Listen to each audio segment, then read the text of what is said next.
Om Jnana-timirandhasya Jnananjana Shalakaya Chakshurunmilitam Yena Tasmai Shri Gurave Namaha.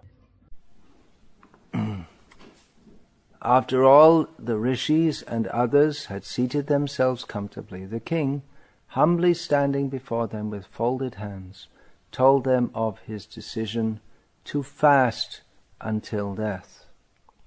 Purport: although the king had already decided to fast until death on the bank of the Ganges, he humbly expressed his decision to elicit the opinions of the great authorities present there.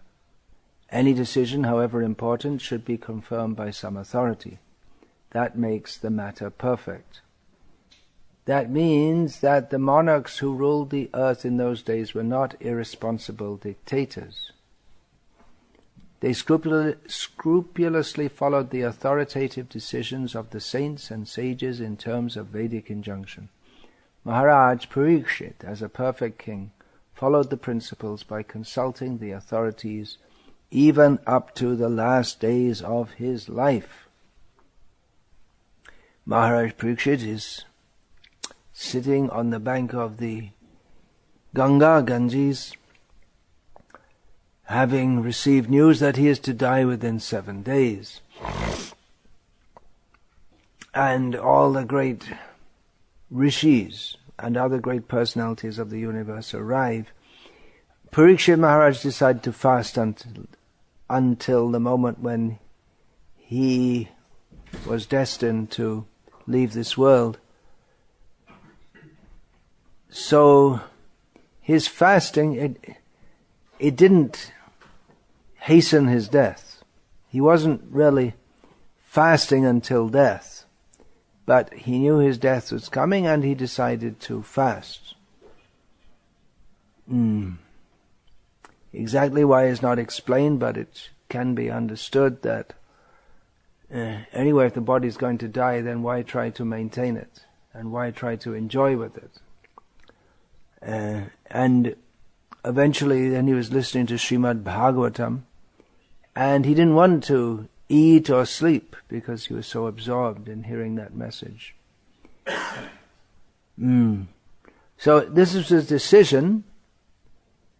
He'd already decided that, and he told that to the assembled rishis.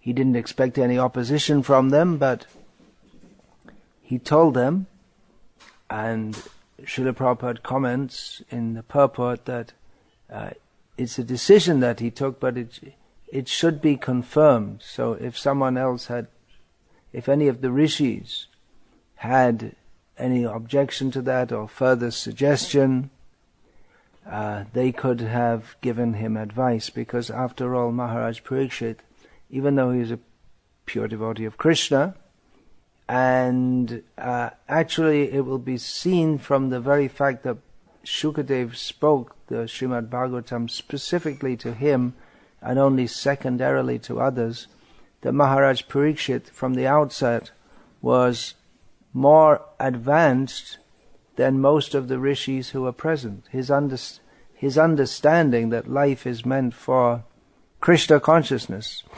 that his firm and clear understanding of this made him more advanced than the rishis. But in terms of knowledge of Shastra, presumably they may have been more advanced, because the king, he was a king, and his energy went into ruling, whereas the rishis, they were fully devoted to direct spiritual culture.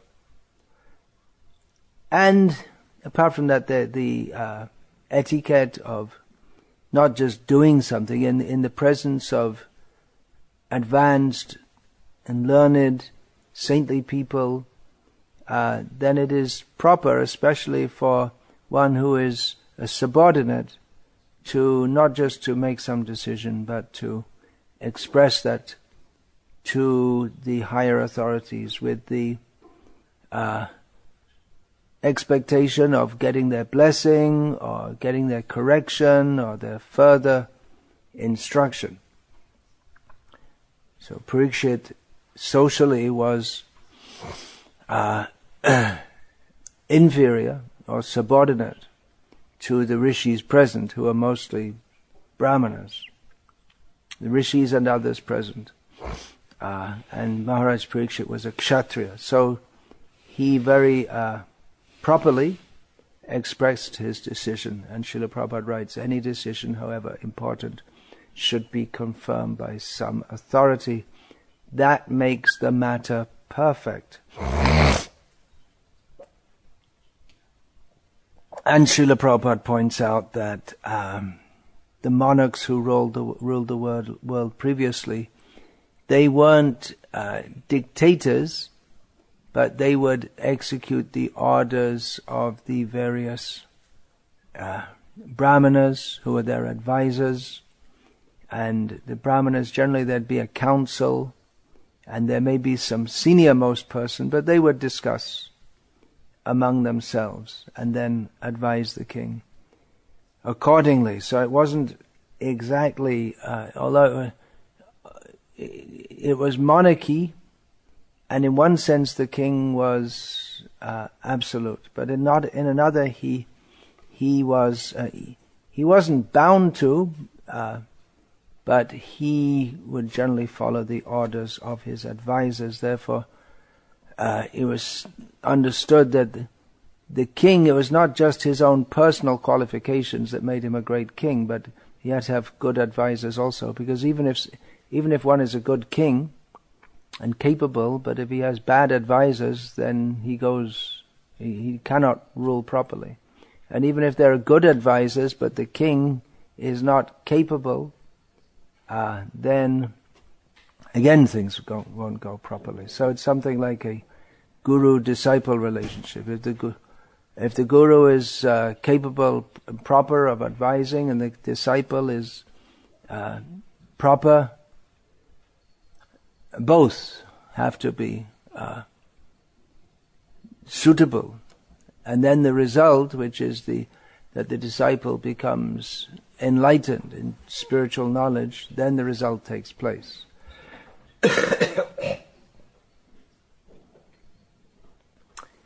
As Srila Prabhupada gave the example, that if a man is potent and the wife is fertile, then and the season is correct for their union, then a child will result. There are certain conditions which have to be there. There should be a man and a woman. Not that a man and a man can produce a child, or a woman and a woman. It has to be a man and a woman. So there has to be a guru and a disciple. They have clearly demarcated roles. And they both have to be properly acting in their roles. And there are also considerations, other considerations, the favorable circumstances. Favorable circumstances, specifically the time during the month, which is favorable for fertilization of the embryo, or not of the embryo, of the womb. And there are other considerations also, the mental state of the two parties and so on. So the relationship between the brahmanas and the kshatriyas is it's like that, of guru to disciple. The kings, although they had a lot of freedom in what they did, and there might be conflicting opinions among their ministers, in which they themselves may not be able to decide. They may say, well, you can do this or you can do that. If you do this, there'll be these pros and these cons, and if you do that, there'll be these pros and these cons, and both are according to dharma, and you may decide. That may also be there. But the king has some measure of independence and some measure of dependence, and that's true of the disciple also. We often hear about the disciple shouldn't be so independent. But to some extent he has to be also, because that is the very nature of the living being, to be largely dependent. We're dependent on the arrangement of God for air, water, food, the very body that we have. Thank you. I have, but you can give it if you like. Thank you very much. The very body that we presently inhabit, for light, for rain, we're dependent in so many ways. But at the same time, the jiva, especially in the human form of life, has the independence to choose to act in various ways. And even the higher levels of human life, there's more independence. So the disciple by all means should be dependent, otherwise there's no meaning to be a disciple. Disciple means discipline. Shishya is the Sanskrit word, comes from the shash dhatu, which, same thing, it expresses discipline. So he should be under discipline. One who does not accept the discipline of the Guru, then even if he formally takes initiation, then he's not really a disciple. Disciple and devotee, these two words are almost synonymous, because to be a devotee one has to be a disciple, and one becomes a disciple so that one can become a devotee of Krishna. Sometimes we say devotees of Srila Prabhupada. Well, one should be devoted to the Guru, no doubt. But really the center of devotion is Krishna. One becomes a disciple of a Guru so one can become a devotee of Krishna. So although the words are almost interchangeable, there's a difference in emphasis. Devotee means a devotee of Krishna. He's also supposed to be devoted to the Guru. And disciple means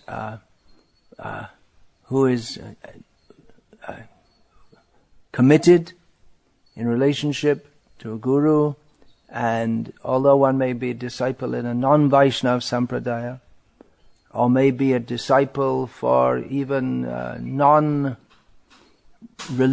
or spiritual activities, just like Duryodhana became the disciple of Balaram for learning how to fight with a club.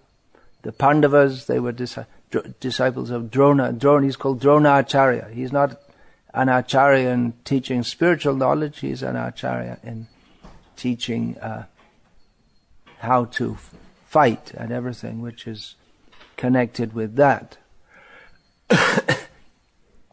But really disciple means that, in the full sense of the term, means that one should be trained in becoming a devotee of Krishna.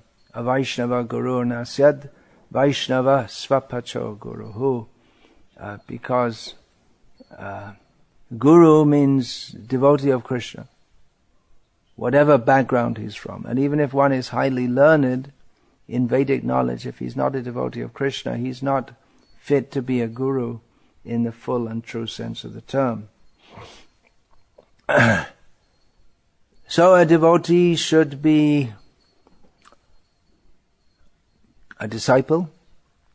A disciple should be disciplined. He should live according to the directions of the Guru. These are straightforward points.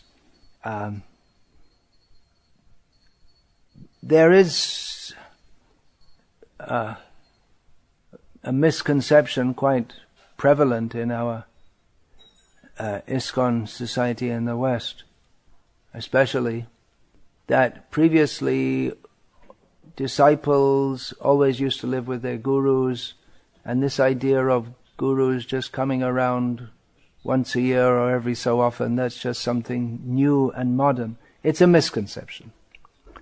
Disciples live with the Guru in the Gurukul as brahmacharis, as young boys, aged from about 7 up till 21, 25, like that.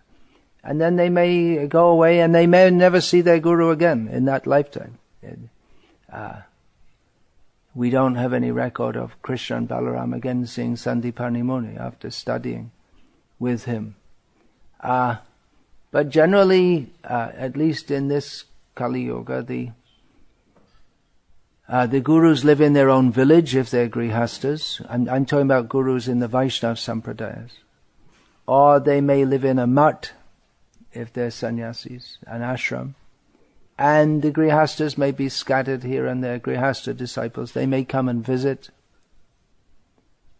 the ashram, or the guru may go out every so often to visit his disciples in various places. Shripad Ramanujacharya, he travelled all over. Shankaracharya also, they travelled widely. Madhvacharya also, they travelled widely. Shankara, he initiated followers, but he brought many of them back with him and trained them and then sent them out again. Ramanuja initiated widely, which is why we find the Ramanuja Sampradaya, although it's concentrated in certain areas of South India, but the Ramanuja Sampradaya is spread very widely in North India, Nepal also. We find in the description of Madhavendra Puri that he was traveling, he came to the house of Advaita Acharya, who requested Madhavendra to give him initiation, which Madhavendra did, and then Madhavendra went on, and there's no record of him ever coming back again. So the idea that the disciple always lives with the Guru, that was the previous model, and nowadays it's all messed up. It's not like that. It was previously most, especially for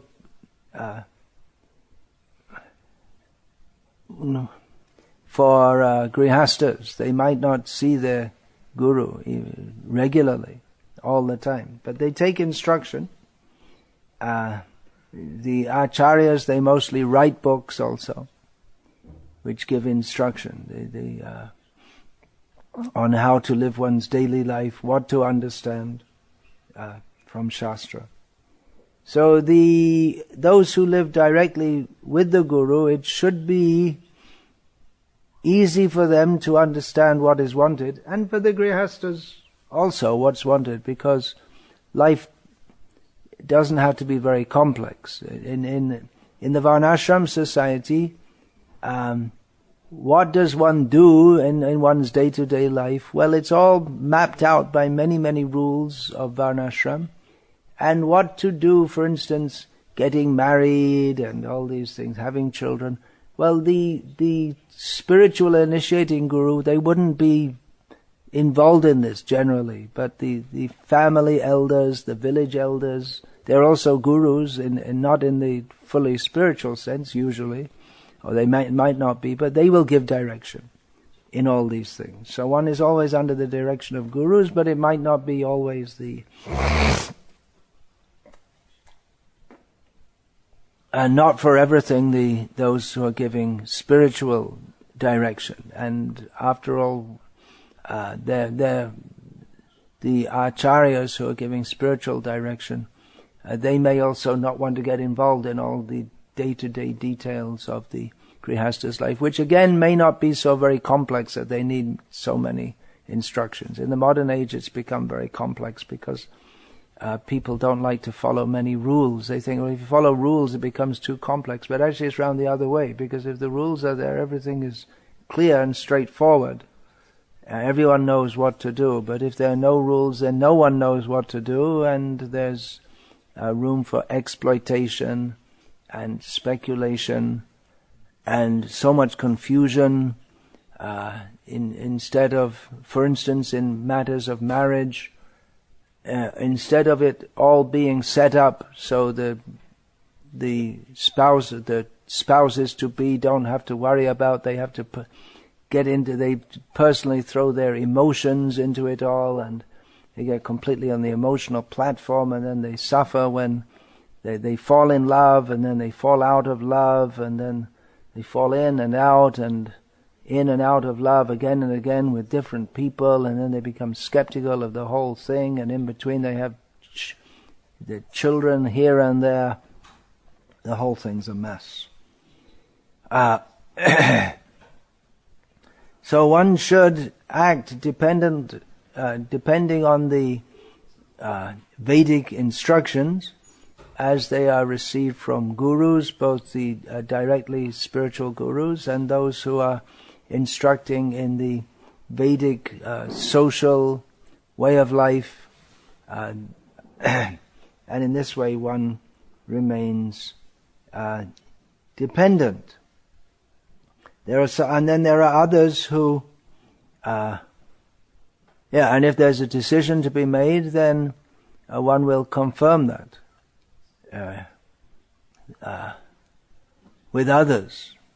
Generally in the families. Family means joint family. Nowadays what is called family, it's being redefined as Kali Yuga goes on. Family used to mean joint family with several generations living together, and then it became the nuclear family, and now it's the man plus child, or woman plus child, or just the woman plus 3 children from different fathers.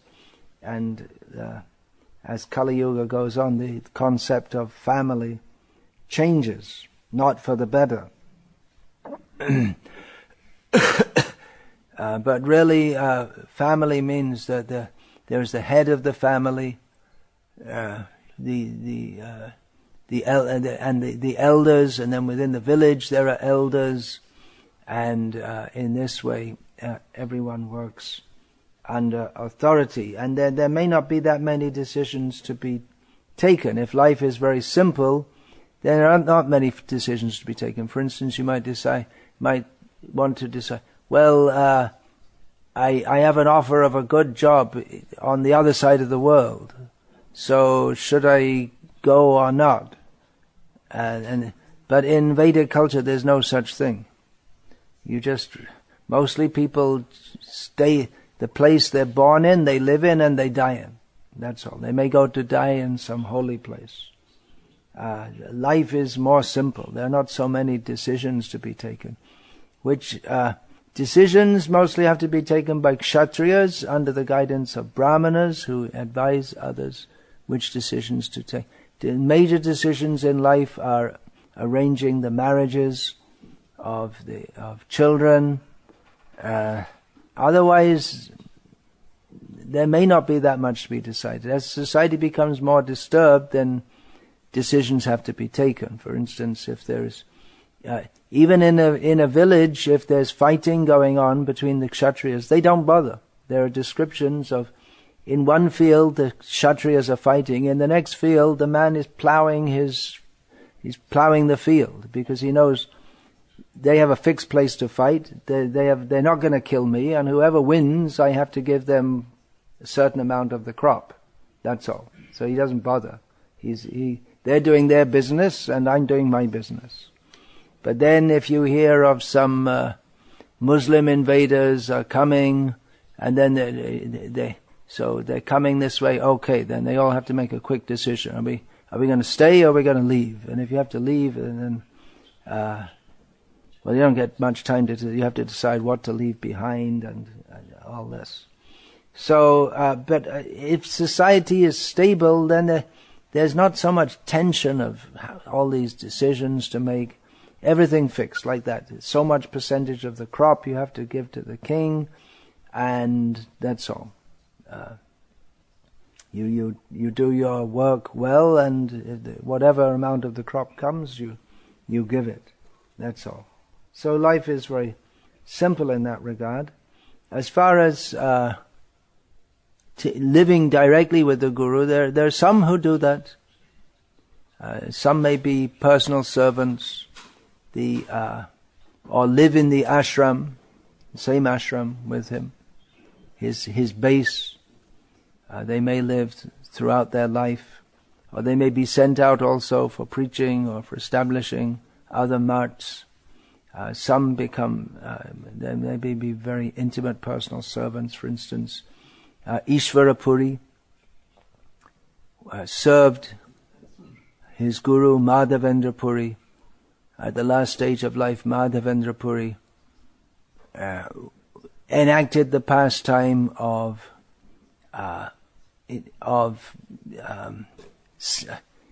deep sickness. He was bedridden, and he would pass stool and urine in the bed, and Ishvara Puri would clean that up. In this way he served him very intimately. There are some devotees who they just completely commit themselves to serving their guru. Jagannath Das Babaji Maharaj had his servant Bihari Das Babaji, and Bihari, his only service was to care for Jagannath Das Babaji. He would carry Babaji Maharaj around. If Babaji Maharaj wanted to go somewhere, then Bihari was very big and strong, and Jagannath Das at that time was very old, and his body was very thin. Then Jagannath Das would sit in a basket, and Bihari would carry him on his head and take him from place to place. And whatever Jagannath Babaji said, then Bihari would do, that's all. And there was daily routine, so he knew what to do. Govinda was the personal servant of Chaitanya Mahaprabhu. Actually, there was one Govinda in Navadvip who was a servant, and then there was another one later who became the servant, who was also a disciple of Ishvara Puri. So generally the godbrother won't become the servant, but because Ishvara Puri ordered that, then Chaitanya Mahaprabhu accepted. So Govinda's service was to see his own spiritual life wasn't his concern, how he's chanting, how Govinda himself, how he's chanting and doing his sadhana. His whole sadhana, his bhajan, everything was just arranging for Chaitanya Mahaprabhu, that's all. And then, of course, he may have chanted some rounds here and there, but his first duty, not just to see what is to be done. And Govinda would supervise others also, who are also engaged in various matters of personal service, especially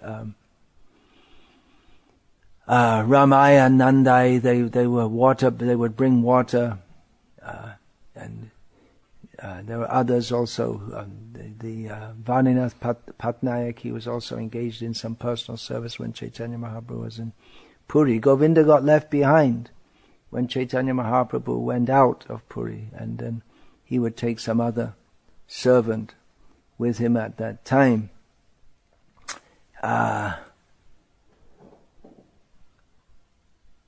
But the only service is serving and not getting involved in the personal matters. The personal matters and decisions, and that was for others. Swarup Damodar would, and especially Swarup Damodar, Ramananda Rai, especially Swarup Damodar, he would act with Chaitanya Mahaprabhu in how Chaitanya Mahaprabhu is. Swarup Damodar would, in personal matters, in how Chaitanya Mahaprabhu is. People are coming to Chaitanya Mahaprabhu, they want to talk to him, making arrangements for going here, and Govinda would arrange on a different level, but Swarup Damodar would make decisions, who can come to meet Chaitanya Mahaprabhu, like this. There are other servants also. Kashishva would, when Chaitanya Mahaprabhu would go to the temple, there'd be so many crowds of people, and they'd all want to come and see Chaitanya Mahaprabhu, and they'd be crushing in on him, and Kashishva would go ahead and just push them out of the way. That was one of his services. Our own, in our own ISKCON, there was one devotee. His name was Anirdesha Vapu. Anirdesha Vapu, yeah. And now he's Bhakti Vidyapurna Maharaj. But before he took sannyas, his service was serving sannyasis. And that's what he did. He would cook, clean. He was very expert in doing everything in a very pakka way. And quietly, unobtrusively. And among themselves, they would discuss so many matters in front of him with the understanding that he didn't really even listen to all that, because it's thinking that, well, that's on a higher level. They're discussing all important matters about ISKCON management and this and that. And even if he heard anything, definitely, but he wouldn't say that to anyone. He was completely reliable in that regard. So that was his whole. He also learned to play mridanga expertly, and so many things. He learned so many points of Vaishnava culture, so he could serve better. But his whole mood was just, I'm here to facilitate the service of those who are doing important service. And it came as a bit of a surprise, maybe more to him than anyone else, when he was nominated for sannyas, because his whole mood was simply how to be the servant of the sannyasis. But then it was considered that he was very capable and qualified, so he was awarded that. So a very intimate service. In that situation, then you just, again and again, you'd be told, do this, do that, now arrange this, and you have to adjust in different situations and understand what to do. Sometimes get chastised because things don't always go right all the time. So that's a very safe situation if one is directly in the shelter of the Guru. Of course, familiarity can breed contempt also. Srila Prabhupada also warned about that. Ishvara Puri, even though he was so familiar with Madhavendra Puri that he was personally cleaning up the stool and urine, by which someone might come to think, well, he's just an ordinary person. His body is incapacitated. He's passing stool and urine. They may come to have a mundane conception of the Guru. He appears to be suffering pain and so many things. But another disciple, supposed to be disciple of Madhavendra Puri, was Ramachandra Puri, who was so foolish that he thought that he would instruct Madhavendra Puri. And the result of that faithful service of Ishvara Puri was that he was given the service of becoming the Guru of Chaitanya Mahaprabhu, of who can initiate Chaitanya Mahaprabhu, who is the Guru of all the worlds. But Ishvara Puri had that role to play in Chaitanya Mahaprabhu's Leela, because he was such an ideal disciple that he was given the mercy to become the Guru of he who can have no Guru unless he accepts out of his own desire. And Ramachandra Puri, by displeasing and taking a position as if he was in a position to instruct his own Guru, then as a result, he also got direct association with Chaitanya Mahaprabhu, but instead of utilizing that opportunity for spiritual advancement, he simply tried to find fault with Chaitanya Mahaprabhu. So, how one deals with devotees, and especially with seniors and advanced devotees, it affects one's own vastly affects one's own spiritual consciousness and progress. As can be seen, Ishwarapuri and Ramachandrapuri, they both had the same opportunity, but one took it properly and became fully advanced, and the other misused it and just completely made a mess of his own spiritual life. So so in Vedic culture, we hear, for instance, in Vedic culture, Srila Prabhupada often quoted from Manu, Nastriyam Swatantram Arhati. It is not proper that women should be independent. But actually in Vedic culture, no one is independent. The Brahmanas, they have a broader measure of independence. They have some measure, because it's understood they won't misuse that. But if they do misuse it, the king cannot punish them, but the Brahmana community can punish them. And the worst punishment is to be excommunicated from the Brahmana caste, and then or the Brahmana society, and then one has no position. Then he's no longer a Brahmana. Then he has to become a Chandal. But they're in various ways. The Brahmanas, they're self-regulating.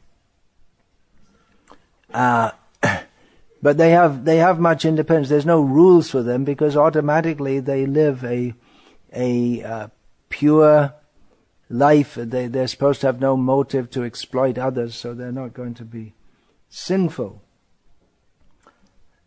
So everyone is dependent. Everyone is disciplined.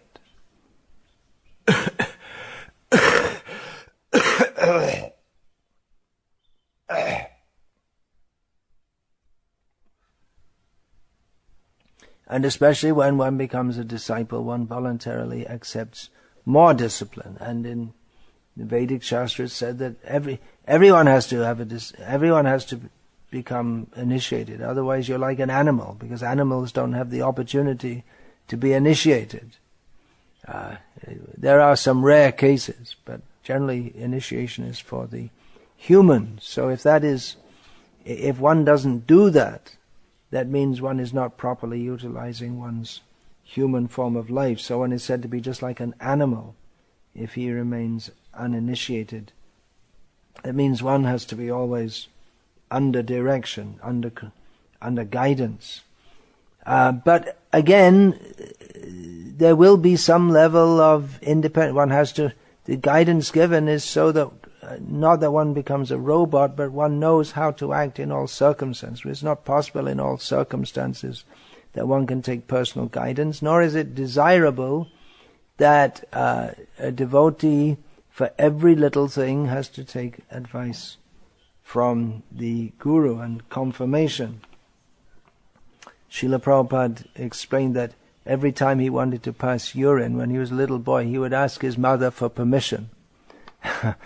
So that way he felt very dependent, but it would be strange if, as an adult, he would still be asking his mother. One is supposed to grow up. But sometimes in major decisions, I'm discussing this point, how Srila Prabhupada has written, any decision, however important, should be confirmed by some authority. But sometimes that's not possible, because sometimes one has to make a major decision and there's no authority to consult. A great example is that of Hanuman, who was completely surrendered to Lord Ram, who, after going to Lanka, he burned the city.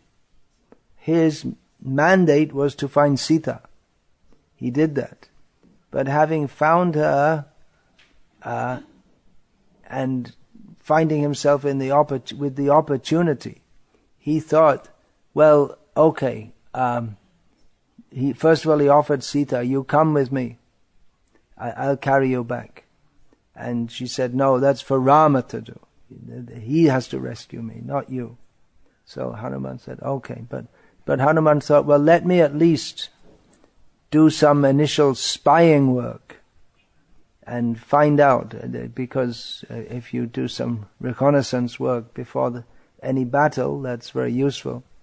And in the course, Hanuman was caught, and it was understood he was a spy of Rama, so then they set his tail on fire, and Hanuman expanded his body, and with that burning tail, he burned the city of Lanka.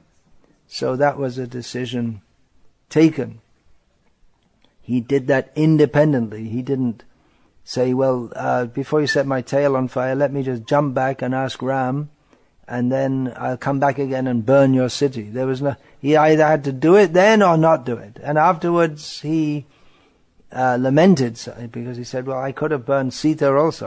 I just didn't think of that. But he took a decision independently, and he's glorified for that up to the present day, that he did more than his prescribed mandate in the service of Lord Ram, exhibiting his anger against and disdain of Ravana. He burned the city of Lanka, of which Ravana was so proud. There was no one there to confirm with. There was no one to ask, should I do it or shouldn't I do it? So he took the decision himself. He was independently thoughtful. Srila Prabhupada used that term. He wanted devotees to be independently thoughtful. That doesn't mean that they're not dependent upon the orders of the Guru, but they can use their own intelligence to apply those principles which they've learned from Guru, Sadhu and Shastra. Another great example is Srila Prabhupada, who was told by his Guru to preach Krishna consciousness in the English language, and he did that, but he did much more also. I mean, he could have just sat in Delhi and given lectures to a few people in English, but he took it as an indication that he should preach Krishna consciousness in the English-speaking world. And then he took it further and took it to the whole world, not just the English-speaking world. So Bhaktisiddhanta Saraswati Thakur wasn't there to confirm that with, but neither did Srila Prabhupada take permission or guidance from his godbrothers. And in fact, from what we understand, no one was particularly encouraging of Srila Prabhupada, and rather they were discouraging. So you may say, well, he didn't take permission from others. But in this case, he could understand that the desire of his Guru, that in itself, or the order of his Guru, was the desire of his Guru to spread Krishna consciousness all over the world, and he didn't need confirmation from others who didn't understand that vision or share that vision in the same way that he did. Tar ichha balavan paschatyete tan hoi jate Gauranger Nam. He described about his own Guru. Sri Siddhanta Saraswati, Krishna Seva Rati, what is it? Krishna Seva, I don't remember exactly. Shri Mahanta Guru, Jagate Madhyuru. So he described that his great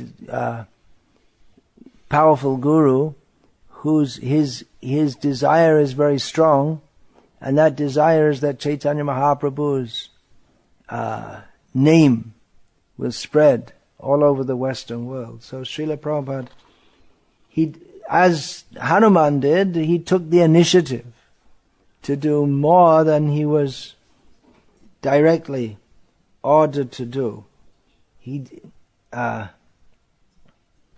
Without seeking the confirmation of others. Both Hanuman and Srila Prabhupada, and there may be so many devotees in so many circumstances who have applied their intelligence and took decisions without the Guru present to personally guide them.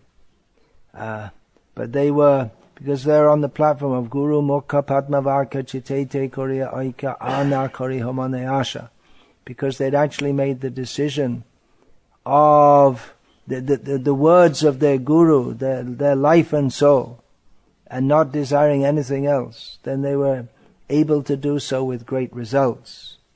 That should not be imitated.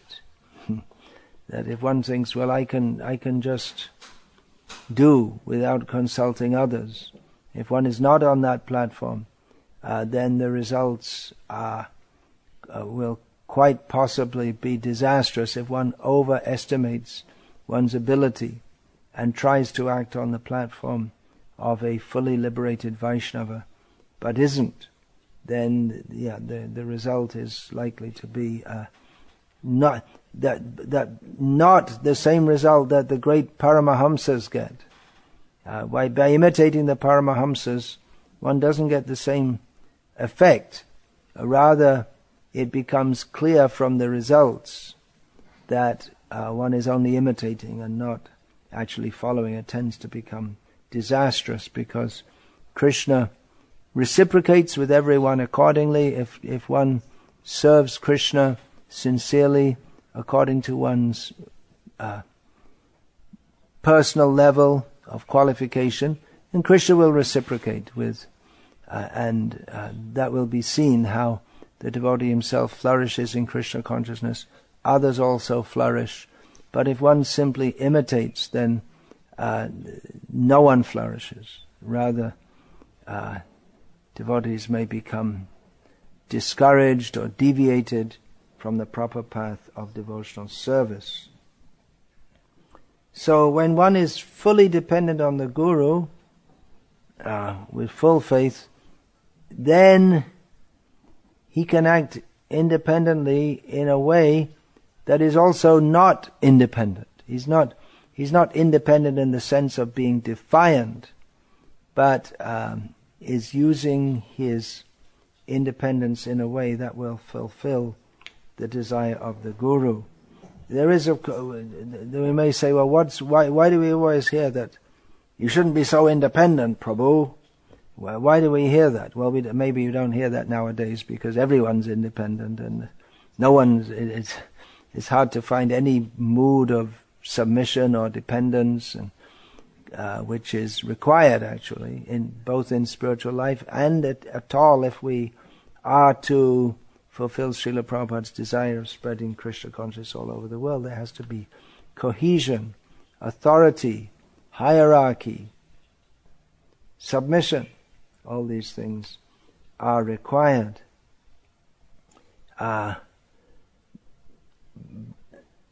If devotees are simply highly independent without actually being very advanced, then they're not going to make advancement. They may think that they're advanced. They may think that they're advanced enough just to decide whatever to do, but usually their decision ends up with them in front of a TV set or taking their dog for a walk. Or they don't actually advance spiritually, but they sink down to some mundane platform while imagining themselves to be spiritually advanced. Another problem is when someone becomes independent, becomes an independent leader without following anyone, or if they don't have sufficient training. One should be a disciple to get training in the whole mood of what it means to be a surrendered disciple. And there are many techniques also of spiritual life. So generally devotees, they should be well trained, and then if at all they're going to go out and independently preach, which is required if the Krishna conscious movement is to spread more and more.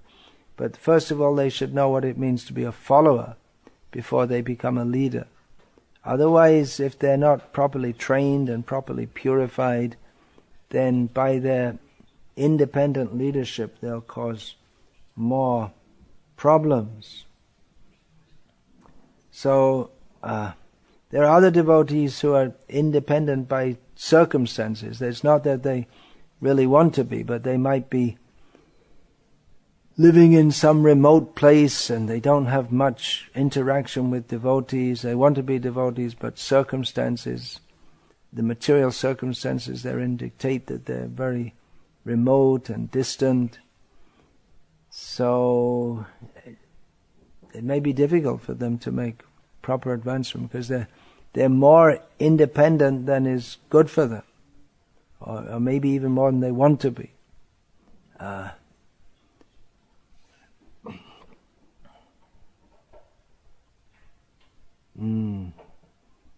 Or they may come close to devotees and become dependent on them, but those who they are dependent on, those devotees themselves may not be very well trained or surrendered.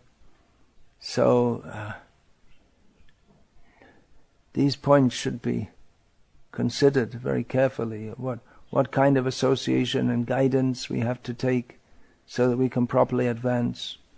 But on the other hand, if we think that, well, there's no proper association or guidance, therefore I won't take any, then again we cheat ourselves. So guidance is required, especially for devotees who are more advanced. They should be able to act in this world, in the service of Krishna, which means taking various decisions for which they may not have anyone to confirm that with, but if they may make mistakes in this way also. But if their basic attitude is one of being a servant, not that I don't need anyone to tell me what to do. This kind of attitude, then one may present himself as a very big man and might even become a very big man superficially, but Krishna won't be pleased. So the basic attitude of a devotee is to be submissive, surrendered, humble. Within that basic profile, he may have greater or lesser levels of independence. No one should be independent of the order of the Guru, but in the manner of executing it, one may have some leeway. But always one should consider that I am under the authority of Guru and Gurus, and in this way execute one's spiritual life. Hare Krishna. Is there any question, please? Could you all hear? Okay. Yes, please. My question is about, sometimes you hear that people are telling of this is the West, and that's India. Is it that they follow this in India, but you're not following this in the We West? follow this in India, but not in the West. And even if it's a Shastric instruction, they come with this, it looks that they are independent from the junctions of the Shastras. Yeah, well, Srila Prabhupada made many adjustments for the West, there's no doubt, without which he couldn't have spread Krishna consciousness all over the world. He had to modify or ignore many Shastric injunctions, because he found that many people in the West were ready to chant Hare Krishna, which is the essence of spiritual life. But they may not be ready for so many other things. So Srila Prabhupada gave the essence, and he gave a lot of the culture, but not all of it. So I heard, actually from two disciples of Srila Prabhupada who were Indian, born in India, from cultured families, and who went to the West as students and who joined ISKCON in the West. He had two devotees. One is Shubhag Maharaj, and the other is Ram Shraddha. Subhag Maharaj from Calcutta, and Ram Shraddha's from Hyderabad, South India, Tamil, Smarta Brahmin family. So Srila Prabhupada said, they both independently said that Srila Prabhupada said to them that you can take spiritual instruction and philosophical guidance from the Western devotees, but don't learn about culture from them. You keep the culture that you learned in your home. So yes, Srila Prabhupada instructed differently. But from what we understand from his many, many references to Indian culture, we understand that he wanted to bring devotees to that level, because it's Indian culture or Vedic culture or Vaishnav culture or Hindu culture that is conducive for spiritual advancement, whereas Western culture is not at all. The other day I was on a plane and I saw this Times newspaper, which is considered a very respectable newspaper of Britain for cultured people. So I saw on one page, actually someone was reading it on their Kindle or whatever, just sitting next to it. On one page it had it was written culture. That means, there are different pages. Culture, sports, well, sports is half the newspaper, and opinion, and things like this. So there was the culture page, culture. And the picture, there was a photo to go with it to show that this is the culture page. And it was a picture of a young woman holding a guitar with her hair scattered all over the place with this rough rock and roll star look on her face.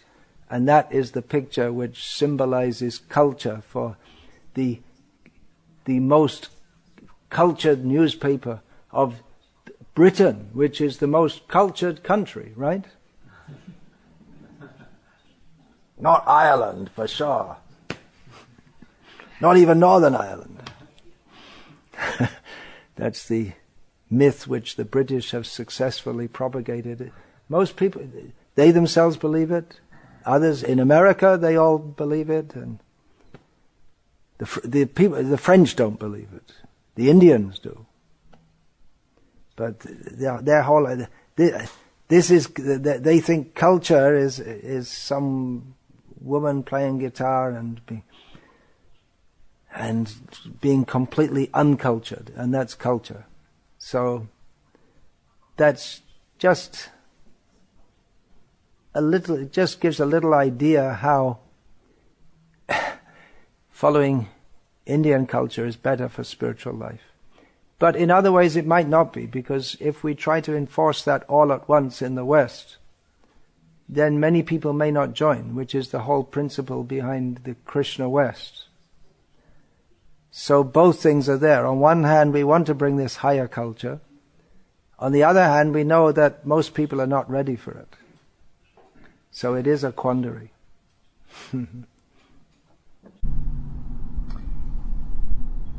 I just came across this